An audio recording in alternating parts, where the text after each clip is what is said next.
વીર માનધાતા સંગઠનના અધ્યક્ષ રાજુભાઈ સોલંકીના 55મા જન્મદિવસ નિમિત્તે સરટી હોસ્પિટલ ખાતે ફ્રૂટ સહિતની ચીજવસ્તુઓનું વિતરણ કરાયું।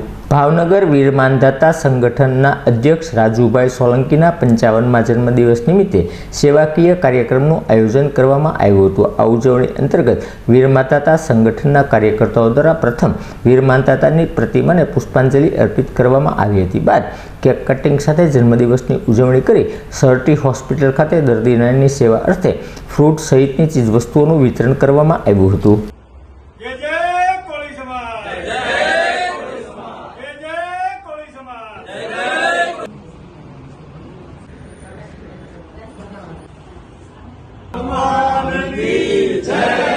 जय वीर मानधाता।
આજે રાજુભાઈ સોલંકીનો જન્મદિવસ છે ત્યારે વીર માનધાતા સંગઠનની સમગ્ર ટીમ દ્વારા આજે સરટી હોસ્પિટલ લાલ દવાખાના ખાતે જરૂરિયાતમંદ બધા એડમિટ કરેલા દર્દીઓને ફ્રૂટ વિતરણ તેમજ બિસ્કીટ તેમજ ગરીબ બાળકોને વિવિધ વસ્તુઓનો આપીને જન્મદિવસની એક ભેટ સ્વરૂપે આપવા જઈ રહ્યા છીએ। ત્યારે સમગ્ર ટીમ વતી વીર માનધાતા સંગઠન રાજુભાઈ સોલંકીના જન્મદિવસની ખૂબ ખૂબ શુભકામના પાઠવે છે। સાથોસાથ તેમને દીર્ઘાયુષ્ય આપે એવી એક શુભકામના સાથે વીર માનધાતા મહારાજને ચરણોમાં વંદન સાથે પ્રાર્થના।